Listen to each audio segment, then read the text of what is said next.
All right, this is our third day, there we go, of lesson 3.5, which is graphing linear equations. So now we have these equations and they are not in y equals mx plus b form. So the first thing we have to do is solve first for y. All right, that's the first thing we're going to do. So I have 4x plus y equals 0. We want to get y by itself. Now I'm seeing some confusion with how we do that. In order to move a variable from one side of the equal sign to the other, we must subtract it. Okay, we have to. If we want to get it by itself, then we have to divide if it's got a coefficient. But in this case, we want to get y by itself. It has x. In order to move the x, I have to think about, well, what kind of an x is it? It's a 4x. It's a positive 4x. What's the opposite of a positive? Negative. So I need to subtract 4x on both sides. All right? That is how you move a variable from one side to the other, not dividing. So I need to subtract 4x. These guys zero out, and we are left with y equals negative 4x plus 0. That means our slope is going to be negative 4, and our y-intercept is 0. So I'm going to rewrite my slope as negative 4 over 1. That way it just helps my brain. And my y-intercept is 0, so I'm putting my 0 there. I don't move my pencil, and then I move negative 4, so down 4, 1, 2, 3, 4, and then right 1. So there's my second point. And now I can graph my line. I know we learned about how to graph based off of intercepts, but I want to show you that this is another way to graph, even if you're given something in standard form. So looking at this, the other thing it says is to state the x and y intercepts. So where the graph touches the x-axis and the y-axis. Well, we know our y-intercept. It's at 0, right? In fact, it's at 0, 0. So where does it touch the x-axis? Where is y 0? Well, y is 0 right here at 0, 0. So that is our x and y-intercept. It's the same point, the origin, the only time that ever happens. So now let's try number 2. I think we'll get some slightly different x and y intercepts, okay? Some slightly different x and y intercepts. So we've got 10x minus 3y equals negative 15. I want to get y by itself. The first thing I need to do is move the x. Well, what kind of x do I have? I have a positive 10x. What's the opposite of positive 10x? Negative 10x. So I need to subtract 10x on both sides. Don't forget that negative. All right, so this becomes a negative 3y is equal to negative 10x minus 15. I like to write my x first because then it helps me remember which one's my slope, so I don't get confused. So now I've got a negative 3y. To get y by itself, now I divide. So now I divide everything by negative 3. All right, so this turns into just a positive y all by himself. We've got negative 10 divided by negative 3 is going to be a positive 10 thirds. I'm going to attach my x there. And then we've got negative 15 divided by negative 3 would be a positive 5. So our slope is 10 thirds and our y-intercept is 5. I can rewrite this as a negative 10 over negative 3. So I'm going to start at my y-intercept, which is 5. Hey, I already know that one. That means it's going to be 0, 5. Your y-intercept is on the y-axis. So if I just put that point there, right, that's going to be 0, 5. So there's my y-intercept. And then I need to move. I changed this into a negative 10 over negative 3 because I can't go up, right? My graph doesn't have room to go up 10 and right 3. So instead, I'm going to go down 10 and left 3. So right there. Now that I have my points, I can connect them.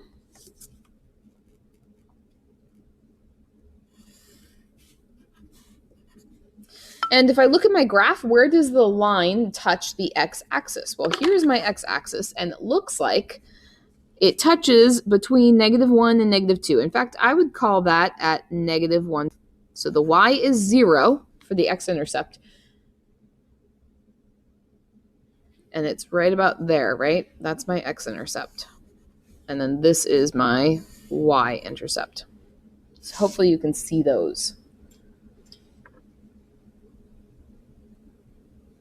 All right, for the next one right here, we've got x plus y equals negative 3. So I want to get y by itself, solve for y. I'm going to subtract x on both sides. So we're left with y equals negative x minus 3. That means my slope is negative 1, right? Because there's a ninja number in there. And my y-intercept is negative 3. I can already fill in my y-intercept as being 0, negative 3, because I know it. I'm going to plot my negative 3 right here. And then my slope tells me to go down 1 and right 1. Right? I can rewrite this as negative 1 over 1, or I can do it positive 1 over negative 1. So, or I can go up 1, left 1. Now, I'm going to choose to go up 1, left 1 because my x-axis is in this direction, and if I go down, I'll never get back to my x-axis. So I'm going to go up 1, left 1, up 1, left 1, up 1, left 1. And I'm going to connect all my little dots here, my little points, with hopefully a beautiful straight line. There we go. That one was pretty good. And we can see that my y-intercept is right here, and my x-intercept is up there, right? That's where the line touches the x-axis. So that is at negative 3 and 0. That is at negative 3 and 0. All right, there are 3 more on this page. They are right there. Hopefully you can see that. There we go. I want you to try them out. All right, hopefully you said, hey, wait a second. This one is a vertical line. It's a vertical line. There's only, there's no x, there's no y equals, right? So we're going to have an undefined slope. There's no y-intercept, but there is an x-intercept. And the x-intercept is where it equals 5. So 5, 0 would be our x-intercept. For this one down here, when you solve it, you should get y equals negative 7 halves x minus 5. And then when you go to graph it, we get our negative 5. So our y-intercept would be 0, negative 5. And then our x-intercept would be negative 1.50 in this case. I estimated. All right, our next one right here, when you solve it, you should get y equals 1/2 x plus 3. So our slope is 1/2. Our y-intercept is 3. So my y-intercept is going to be at the point 0, 3. And the x-intercept will be at way over here. In fact, it goes off the graph a little bit. Sorry. So it's going to be negative 6, 0. Negative 6, 0. All right, let's try a few on this page. Okay, a few on this page. So solve them and then graph them. We're going to do 7 through 10. Solve and then graph them.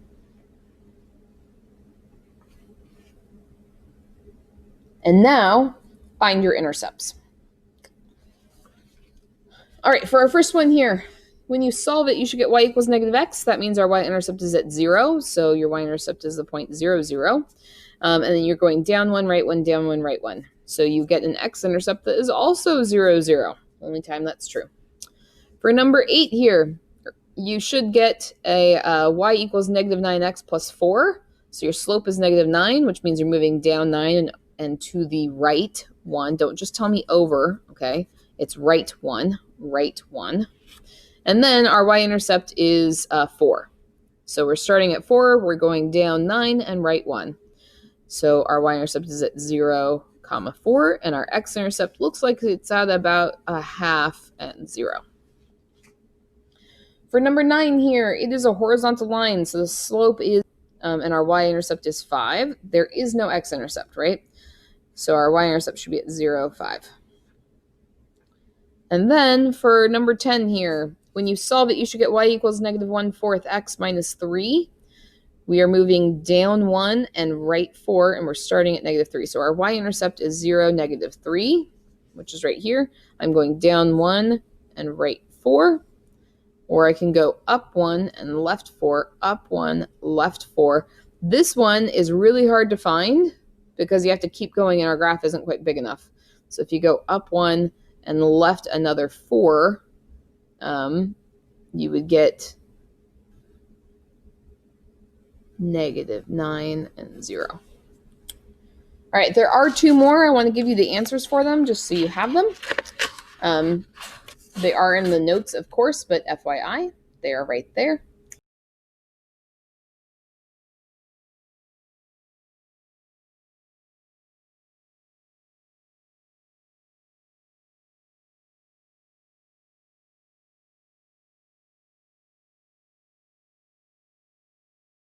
And let's talk about some word problems. Ooh la la, I know you guys love word problems. So with this question, we are looking for, it says a submersible, aka submarine, is exploring the ocean floor and begins to ascend to the surface. The elevation h in feet of the submersible is modeled by the function. Hey, they already give it to us. That's nice. So h of t equals 650t minus 13,000. Where t is time, so t is time, h is elevation. And it began to ascend. So let's think about that. Ascend. Ascend means to what? Go up. So it's down low and it's going up. Hopefully that gives you a decent picture in your head. So first things first, we want to figure out what our slope is. Well, our slope is going to be this guy, right? This is our slope. And then what is our intercept? Our intercept is this guy. This is our intercept. So we know our slope and we know our intercept. There we go. We want to, let's label our axes here. Let's do this at like 2,000, 4,000, 6,000, 8,000, 10,000, 12,000, and then this would be 14,000. So if I'm at negative 13,000 to start, because that's my y-intercept, I would be here. And then I want to go up 650 and then over 1. I'm going to count over 5, 10, 15, 20, 25, 30, 35. So our x-axis we know is time, right? That's t. And then our y-axis we know is elevation. Elevation. I don't know why I can't spell today, but that's okay. So, what I'm going to do is I'm going to change this into things that I would recognize. So let's change our t into an x, because why not, right? 650x minus 13,000. And let's change our h of t into y, right? Because that just looks like y equals mx plus b to me. That's much easier to do. So I want to find my x-intercept. I know my y-intercept, but I want to find my x. A way to do that is we know that it's going to be where y is 0. So I'm going to change out my y and put in 0, and now I'm just going to solve it for x. All right? If I solve it for x, I find where y is 0, which is right on that x-axis. Everywhere there, y is 0. So let's add 13,000. So we get 13,000 equals 650x. Now I have to divide by 650. And we end up with 20 is equal to x. So that means that our t is 20. So this would be the point 20, 0 for my x-intercept. So right here is my point. So now we already know our y-intercept, right? We said this was the y-intercept, and that was 0, negative 13,000. So now I can graph these. Now here's something I want you guys to think about. Am I going to continue my graph up here? Am I going to keep this line going? What do you think? Let me ask it to you this way. Do submersibles fly? No, they don't. Subs don't fly. So I'm not going to keep it going up. It's not going to ever have a positive elevation. The best it gets to is sea level, right? Because this is all under the ocean. It's all under the ocean. So the last question we have on here is graph the function, identify its domain and range. Okay, so domain and range. Remember, range is in the y direction, right? It's in the y direction, so let's just start with that one. The lowest it goes is negative 13,000. right? That's where it starts, is down there. And the highest it goes is just the surface, sea level, which is 0. Then what's the domain? How long does it take it?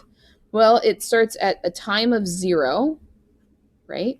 Time of 0. Oh, X, I forgot to say X, my bad. And then it takes it 20 minutes. 20 minutes. I actually don't think that's a healthy rate to rise at, and some of your parents who probably work on submarines will tell me that, but this is what the book gave me, so FYI. So we're starting at 13,000. We go up to 0, negative 13,000, and then our time takes us 20 minutes. 20 minutes. The last part on here says interpret the slope and the intercepts of the graph. The slope and the intercepts. Well, we know that our x-intercept is at 20, 0. So that would be in 20 minutes,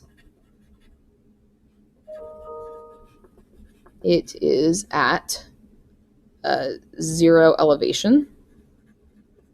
Or another way of saying that, it is at the surface. Right? It's at the surface. Our y-intercept is negative 0, negative 13,000. So another way of saying that would be the submersible starts at 13,000 below sea level. Right? That'd be another way of saying it. And then the last one it said was to interpret the slope. Well, we know the slope. The slope is right here. It's the 650. So we've got 650. And it would be over 1, right? Because there's always an engine number 1 there. Oops, sorry, I couldn't see that. Well, that would be 650 what? We're talking about the rise, which is in feet. So 650 feet. And it's a positive, so we're going up. 650 feet up over, or another way of saying that would be every 1 what? When we go, our run is in the x direction, and that's in minutes. So every 1 minute. This was probably an emergency surfacing, I'm guessing. So hopefully that makes sense. That's our interpretation of the intercepts and the slope. So our slope is 650 feet up every 1 minute. That would be how we would interpret it. So try this one out. I'm going to post the answer in just a sec, and we'll go over it. But try this one out. Okay, so this said, Carl filled up the tank of his truck with 400 liters of fuel and set out to deliver to Alaska. The truck consumed 0.8 liters of fuel, or 0.8 of a liter of fuel, for each kilometer driven. So when we just ignore the rest for just a second, hopefully you got y equals, and then it gave it to us right here. It consumes. Are we gaining or are we losing? We are losing 0.8 of a gallon of fuel. And it started with 400. All right, it started with 400. So you probably have something along those lines. Something along those lines. It could be 400 minus 0.8x, or 400 minus 0.8x, or it could be negative 0.8x. Just make sure that your slope is negative, right? Because you're losing fuel, not gaining it. Not gaining it. So we know our y-intercept. It's at 400. There it is on my graph. So we started with 400 liters of fuel, and then we are going down. I can solve for the x-intercept, right? So I plug in 0, subtract 400 from both sides, divide by negative 0.8 or negative 0.8, whichever, and you get 500. So that means he can go for 500 kilometers before he runs out of fuel. And then the 0.8 for the slope is that he is losing 0.8 liters of fuel for every kilometer he drives. Here is our graph. Can he go further than that? No, he can't. So it stops right there. That's as much as he can do. And in the domain, he can go from 0 kilometers up to 500. And his range would be from 0 liters all the way up to 400 liters, right? From 0 liters all the way up to 400 liters. So hopefully you can see that in the graph. 0 to 500 for domain, 0 to 400 for the range.